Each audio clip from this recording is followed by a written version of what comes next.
పరిస్థితి రైట్ మనము రైట్ మన మీరు చూస్తున్నాము. మీరు లైవ్ లోనే ఉండండి. ఎస్, మీరు అన్నట్లుగా కటారి ఫ్యామిలీ సంబంధించి, ఎందుకంటే ఒకవైపు కొత్తగా నగరపాలక సంస్థ ఏర్పడడం, దానికి తొలి మేయర్గా అనురాధ ఎన్నిక కావడం, రాజకీయంగా డెవలప్ అవుతున్నటువంటి తరుణంలోనే ఈ హత్య జరిగినటువంటి పరిస్థితి. దీంతో వారి కుటుంబం కూడా ఒక్కసారిగా, వారి కుటుంబ సభ్యులు కూడా అన్ని రకాలుగా ఇబ్బంది పడేటువంటి పరిస్థితులు, పరిణామాలు చూసాం. తర్వాత జరిగినటువంటి పరిస్థితుల నేపథ్యంలో కూడా వాళ్ళు గత వైసీపీ ప్రభుత్వ హయాంలో ఎన్నో ఇబ్బందులు ఎదుర్కొన్నాం, చిక్కులు ఎదుర్కొన్నారు అనేటువంటిది వారి మాటల్లో కూడా మనం ఇంతకుముందు వినే ప్రయత్నం చేసాం. ఎందుకంటే ఈ ఫ్యామిలీ ఈ కేసు సంబంధించిన విషయంలో తమ అమ్మను నాన్నను చంపేశారు కాబట్టి దీనికి న్యాయం జరగాలి అని చెప్పి వారు చేసినటువంటి పోరాటం, ఆ పోరాటంలో ఎదురైనటువంటి ఇబ్బందులు, ఆ తర్వాత ఇప్పుడు తీర్పు పైన వారి కుటుంబీకుల రెస్పాన్స్ ఎలా ఉందో కూడా ఒకసారి మనం చూద్దాం.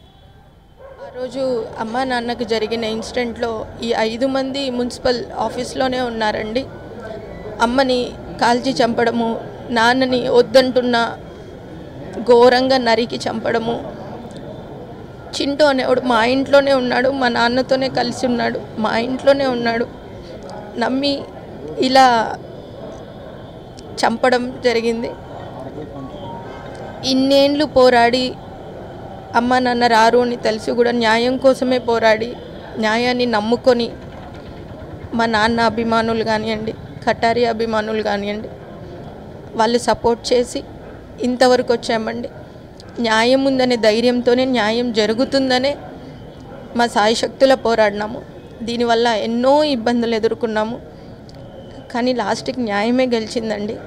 ఆ 5 మంది అతి కిరాతకంగా చంపడం, ఇలా జైల్లో ఉండడం, బెయిల్ మీద రావడం, మేము 17వ తారీఖు నుంచి 24, 27 వాయిదాలు చూడడం, ఒకటి తర్వాత ఒకటి చూసుకొని ఎంత ఓపిక పెట్టుకున్నా న్యాయం గెలిచింది. సాక్షుల్ని కాపాడుకోవడం కోసం సాక్షుల్ని బ్లాక్మెయిల్ చేయడం, మమ్మల్ని బ్లాక్మెయిల్ చేయడం, మమ్మల్ని హరాస్ చేయడం, బెదిరించడం, అలా చేసి మమ్మల్ని ఫైనాన్షియల్గా వీక్ చేయడం కానీ, అలా వాళ్ళకి ఎన్ని మార్గాలు ఉన్నాయో అసలు మమ్మల్ని కోర్టులోకి కూడా అలో చేయలేదండి. సాక్ష్యాలు చెప్పేయడానికి సాక్షుల్ని కాపాడుకొని రోడ్లలో నిలబడి వాయిదాలు చూసాము, రోడ్లలో నిలబడే సాక్షుల్ని ఎక్కించాము మేము కోర్టుకి. అసలు మమ్మల్ని కోర్టులోకి కూడా అలౌ చేయని రోజులు కూడా ఉన్నాయండి. మేము పోలీసు వాళ్ళు ఉన్నప్పుడు మేము బయటే నిల్చుకొని కూడా కేసులు విన్నాం, రోడ్లో ఉన్నాం. కానీ న్యాయం అనేది ఒకటి ఉంది కదా, తప్పు చేసిన వాళ్ళకి శిక్ష పడాలండి.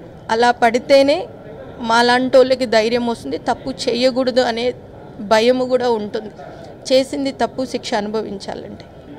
మా అన్న కన్నా ఎక్కువ చూశాడు తన్ని, మా ఇంట్లోనే ఉన్నాడు, ఓరవనితనం ఎక్కువ. ఇలా మా నాన్న మీద శత్రుత్వం పెంచుకోవడం, తర్వాత మా అమ్మ మీద పెంచుకోవడం, వాళ్ళిద్దరు లేకపోతే బతకచ్చు అనుకోవడం అని తప్పుని తెలిసి కూడా లేనిపోని విని బుద్ధి లేక ఇవన్నీ చేసి లాస్ట్కి ఉరిశిక్ష వరకు తెచ్చుకున్నాడు. ఇకైనా బుద్ధి రావాల వాడికని అనుకుంటాం. ఎంత ఘోరంగా చంపారు, కిరాతకంగా ఒక మేయర్ ఛాంబర్లో చంపడం, పట్టపగలు సిటీ సెంటర్లో. అంటే అతను ఎంతకి తెగాయించాడు అనేది అర్థం చేసుకోవాలి. కాబట్టి ఆ రోజు నుంచి కూడా అందరం పోరాడుతున్నాం. మాకు జరిగిన అన్యాయాన్ని, మా కుటుంబానికి ఒక పెద్ద దిక్కులు లేకుండా మమ్మల్ని అందరినీ కూడా అనాథలుగా చేసేశారు. సో ఆ రోజు నుంచి కూడా ప్రతి ఒక్కరం పోరాడి ఈరోజు మాకు న్యాయం జరిగిందని అనుకుంటున్నాం.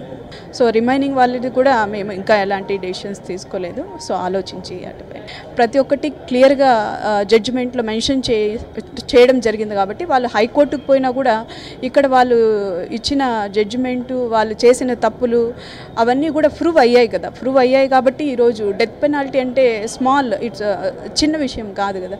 అన్నీ పరిశీలించి ఇంత 10 ఏళ్ల పాటు ఇది జరిగిన ప్రతి ఒక్క అంశాన్ని కూడా క్షుణ్ణంగా పరిశీలించే ఈ జడ్జిమెంట్ తీసుకోవడం జరిగింది.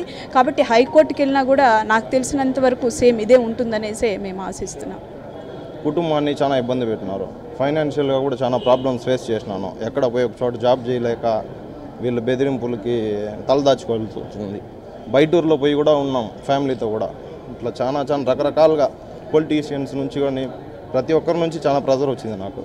అయినా తట్టుకుని నా కుటుంబ సహకారం ఉంది, ప్లస్ స్నేహితులు, కటారి ఫ్యామిలీ అందరూ సహకరించినారు. మేము న్యాయాన్ని గెలిపించాలని గట్టిగా నిలబడి పోరాడి మళ్ళీ నేను అడ్డుపోయినా కాపాడాలని అడ్డుపోయినప్పుడు నా మీద కూడా అటాక్ చేసినారు. అటాక్ చేసి నాకు కూడా కత్తి పోటు పడింది వెనకాల. తప్పించుకొని బయట వచ్చినాం. రైట్, మనం చూస్తున్నాం కదా కటారి అనురాధ మోహన్ యొక్క కుమార్తె, వారి కోడలు, ప్రత్యక్ష సాక్షి, అప్పట్లో అడ్డుకోపోయినటువంటి వ్యక్తి, వీళ్ళందరూ రెస్పాన్స్ కూడా మనం చూసాం. ఖచ్చితంగా చింటూ తమ కుటుంబంలోనే పెరిగారు, తమ సోదరుడి కంటే ఎక్కువగా చూసుకున్నప్పటికీ ఒక కక్ష పెంచుకొని ఓర్వలేని తనంతో ఈ రకంగా హత్య చేశారు. తర్వాత కూడా మమ్మల్ని ఇబ్బందులకు గురి చేశారు. అయినప్పటికీ కూడా ఫైనల్గా న్యాయం గెలిచింది అనేటువంటిది వారి కుమార్తె కావచ్చు, వారి కుటుంబీకులు చెప్తున్నటువంటి పరిస్థితి. అయితే ప్రస్తుతం ఈ కేసు సంబంధించినటువంటి విచారణలో ఏదైతే అనేక అంశాలు కూడా వెలుగు చూశాయి. విచారణ నేపథ్యంలో దీంట్లో కొంత అనేక రకాల ఒత్తిళ్లు లాంటివి కావచ్చు, రకరకాల పరిణామాలు జరిగాయి అనేది. ఈ నేపథ్యంలో మొత్తానికి ఇప్పటి వరకు అంటే 9 ఏళ్ళు దాటింది. అయినప్పటికీ కూడా ఒక కఠినమైన శిక్ష, డెత్ పెనాల్టీ అనేది సాధారణ విషయం అయితే కాదు. సో 5 మందికి విధించినటువంటి పరిస్థితి. సో దీనిపైన మనతో రెస్పాన్స్ అయ్యేందుకు